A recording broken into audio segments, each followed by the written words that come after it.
பெங்களூரை தலைமையிடமாகக் கொண்ட அல்ட்ரா வயலட்டி ஓட்டோமோட்டிவ் நிறுவனம் தனது புதிய மின்சார ஸ்கூட்டர் டெசெரக்டை 2027 ஜனவரியில் இந்தியாவில் அறிமுகப்படுத்த உள்ளதாக அறிவித்துள்ளது.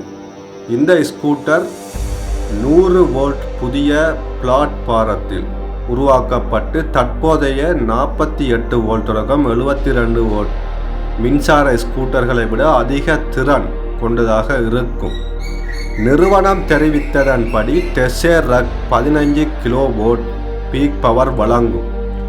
இது இந்திய சந்தையில் உள்ள சாதாரண மின்சார ஸ்கூட்டர்களை விட 3 மடங்கு அதிகம். மேலும் சார்ஜிங் வேகம் இரட்டிப்பு அளவில் இருக்கும். இதனால் பயணிகள் குறைந்த நேரத்தில் அதிக தூரம் பயணிக்க முடியும்.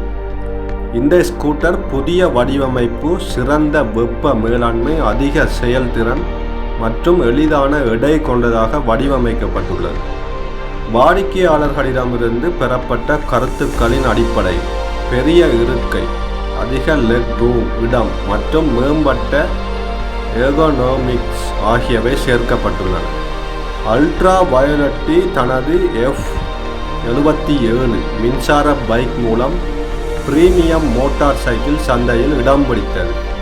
இப்போது டெசெரக்ட் மூலம் இந்தியாவின் வேகமாக வளர்ந்து வரும் மின்சார ஸ்கூட்டர் சந்தையில் தன்னை நிலைநிறுத்த முயல்கிறது. தற்போது டெசெரக்ட் பல்வேறு நிலப்பரப்புகளில் சோதனை செய்யப்படுகிறது. 2027 ஜனவரியில் அதிகாரப்பூர்வமாக அறிமுகமாகும்.